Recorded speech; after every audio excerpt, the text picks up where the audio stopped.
"This is the last gift I'll ever give you," my husband said, pushing divorce papers at me. "I've decided to marry someone else, so thanks for being a money machine until now." The man I had been with for many years turned out to be a terrible person. This is the story of how I got my revenge. My name is Jessica, and I'm turning 50 this year. Tomorrow is special because I'll finally finish paying off a big debt. My husband, Lance, and I have worked really hard together. We got married 20 years ago when I was 30 and he was 35. He ran a liquor store he inherited from his parents after they passed away. I worked in an office. We met through a mutual friend and started dating, thinking about marriage from the beginning. I had one worry back then. What if Lance asked me to run the store with him? I was working as a financial consultant, advising individuals and businesses on insurance and investments. I was making good money for a 30-year-old and loved my job. I was also studying for a certification to advance my career when he proposed. He told me, "I know you've been working hard for that certification. I want to support you in any way I can. I have enough staff at the store so I can manage it myself. You should pursue your dreams." His words helped me decide to marry him. He seemed kind and supportive, always on my side. I really wanted to build a life with such a man. As we agreed, he focused on his business and I focused on my work. We thought our marriage was going well. About a year later, he went to work and I was enjoying a day off at home. While vacuuming under the bed, I saw a lot of papers. We had moved in less than 6 months ago, so I wondered why there was such a mess. I picked up a crumpled piece of paper and opened it. The bold header caught my eye. Reminder of payment. The total debt in Lance's name was $200,000. 200,000. Wait, it's not 2,000, is it? My head started spinning. Why did he hide such a large debt from me? I confronted him as soon as he got home that day. "What is this debt? What's going on?" "No, it's not what you think. It was left to me by my parents." The debt was not personal but tied to his liquor store. His parents had accumulated it, and when he took over the business, the debt came with it.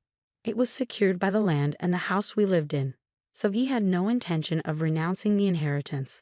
I understood it wasn't his personal debt, but it couldn't be ignored. "But this is a payment reminder. Aren't you paying it back every month?" I asked. "I am, but sales fluctuate from month to month. Sometimes I can't pay them back during the slow months. I have to pay my staff first, so I asked the creditors to wait." That's when the letter came. At first, his explanation seemed reasonable, but delaying payments was clearly not a good idea. The letter included the words, "Final notice." "I didn't tell you because I didn't want you to freak out. Don't worry though, business is on track and we haven't been evicted from the house, right?" That's true, but I looked at him anxiously. Then he mentioned something unexpected. "If you're so worried, why don't you help me pay it off? You are making quite a lot, aren't you?" Huh? I wasn't comfortable with where this was going. It wasn't my store. A husband and wife were supposed to help each other, but my debt is also yours, he insisted. That's a bit sudden. Are you okay if my store goes out of business? Many people would be affected if it closed. He was right. His store had become a vital part of the community. It was in the suburbs where there weren't many other shops or supermarkets. He sold fresh foods like meat and fish and even offered home delivery. I had visited the store several times, and it was always busy. Some customers had told me how grateful they were to have it in the neighborhood. "Please, honey, I'm working hard to keep the business going. Please help me pay off my debts." I respected how seriously he took his work and his dedication. I didn't want to see his store disappear. I didn't want that to happen. Being married means supporting each other, so if he was struggling, it felt natural for me to help. "Okay, I'll pay as much as I can from my salary every month. You can focus on managing the store." I could help with the finances, but only he could run the store. I was glad he trusted me to help. However, this was the start of a change in him. About 3 years had passed since I started taking on his debt.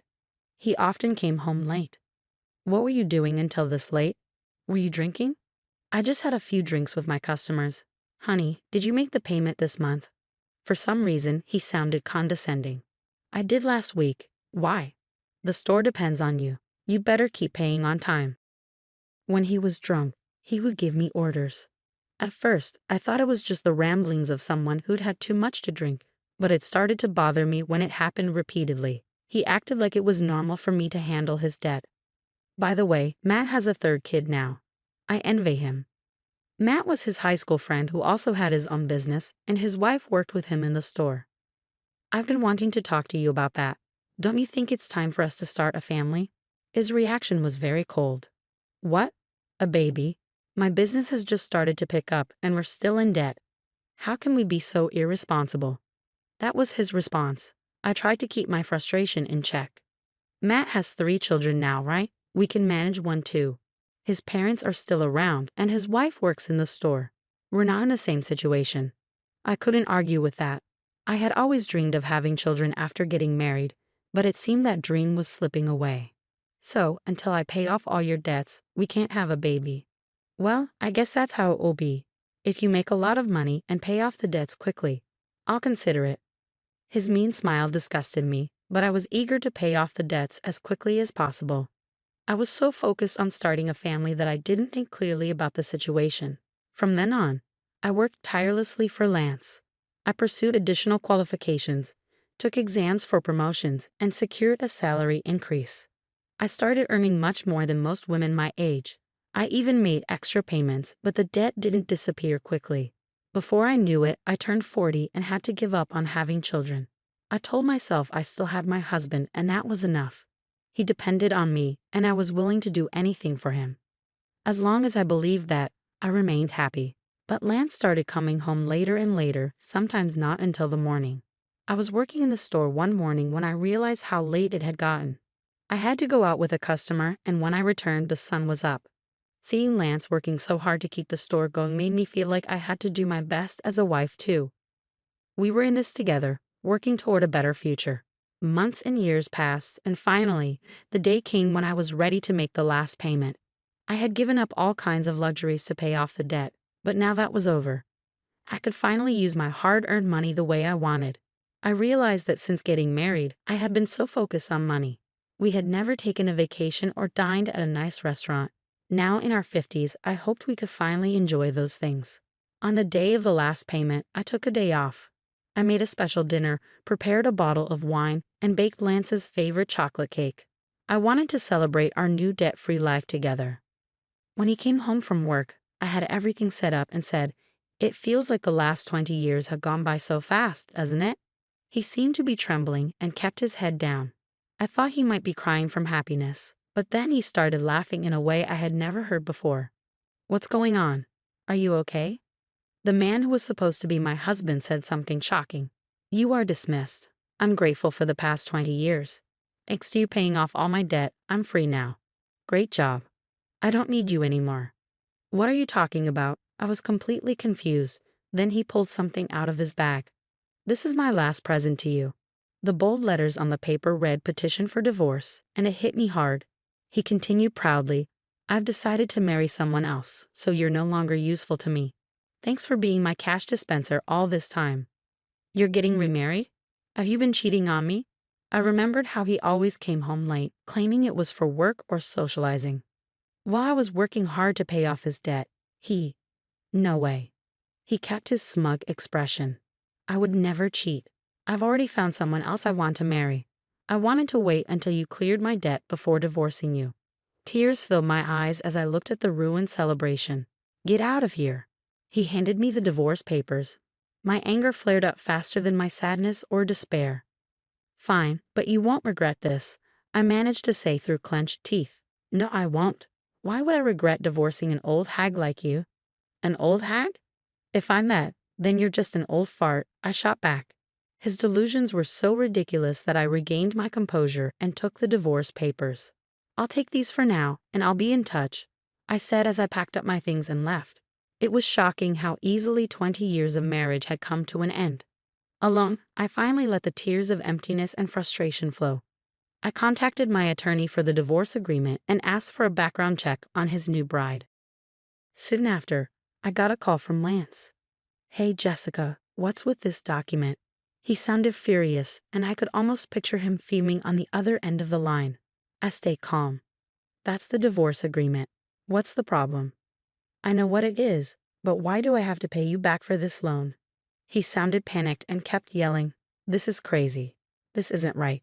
He was upset about the part of the divorce agreement that required him to repay the money I had covered for his debt. This was supposed to be something you did out of goodwill, wasn't it? Why are you bringing this up now? What do you mean? I did it as your wife, but now that we're divorcing, it's different, I explained.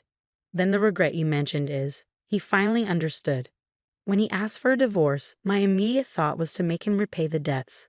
My job involved dealing with various clients, including those with divorce and inheritance issues. Through them, I had connections with experienced attorneys. I consulted them right away. The total amount he owed, including the interest I had paid on his behalf, came to a little over $300,000. I was determined to get that exact amount back. That was all I was asking for. He must have realized how serious I was by my firm stance and by seeing the name of a well-known attorney on the document. He had thought he could get rid of his wife without any financial obligations. But he was completely mistaken. You know I don't have much money, he said. Well, why don't you sell the store to cover it? I suggested. If I do that, I won't have anything left. You're like Satan, he retorted. You're only 55. You could still find another job if you needed to, I pointed out. Give me a break, he snapped. My conversation with him was completely nonsensical. I wanted to hang up immediately, but there was one last thing I needed to ask. By the way, how's it going with your new bride-to-be? That's none of your business, he snapped. I couldn't help but laugh at his abruptness. Sounds like you're having a tough time. Good luck, I said as I was about to hang up. Wait, I've decided not to marry her. We can start over, he begged. For some reason, he thought he could plead for another chance. I shouted my final words and hung up. Start over. Don't kid yourself. I don't want you. I had been married to this man for 20 years. I wondered if I looked even more foolish than he did in the eyes of others. I had genuinely respected him until the divorce. I had seen how hard he worked for the store and his customers, and I wanted to support him. 20 years later, I realized Lance was just a fool. The remarriage he talked about was nothing more than a fantasy. It all started when he flirted with a teenage university student who worked part-time at his store. You're so cute, Melissa. Will you be my wife? He asked her. She played along, jokingly saying, well, I might consider it if you let me be a full-time housewife. The truth was, she never took him seriously. The idea of marrying a man nearly 40 years older was just a joke to her. When Lance kept pushing her to marry him, she was horrified. Her parents had to step in and get a restraining order against him. When I read the private investigator's report, I laughed so hard I almost hyperventilated. When Lance started coming home late, I thought he was just working hard. Little did I know, he was actually hitting on young girls at bars and strip joints. He would boast, I'm surprisingly popular with young girls. As a salesman, I have this easy-to-talk-to aura and get along well with them. I'm told I look younger. Don't you think so? The girls apparently found his comments cringe-worthy. He saw me only as a cash dispenser and had an inflated view of himself. In reality, he was seen as a joke and almost got in trouble with the police for being a stalker. It might have been better if he had cheated on me, but he couldn't even manage to have an affair. His real goal was to marry a younger woman because his friend Matt had a grandchild. Matt told me.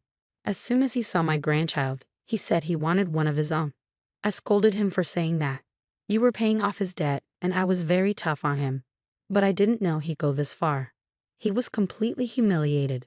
I'm glad I didn't spend my golden years with him, I thought to myself. The divorce was finalized. Since the property division wasn't straightforward, he tried to negotiate for his benefit. But he gave up when he saw my well-known attorney. I was surprised how someone so gutless could stay in business for so long. He ended up selling the store to pay me back. Luckily, his employees had left him before he sold it, so they weren't affected. Many customers were shocked when they learned he was selling the store to repay his ex-wife. His demand for a divorce led to his downfall. The story spread through the community like a comedy. Even if he hadn't sold the store, the bad publicity would have hurt his business. Selling it before going bankrupt was probably for the best.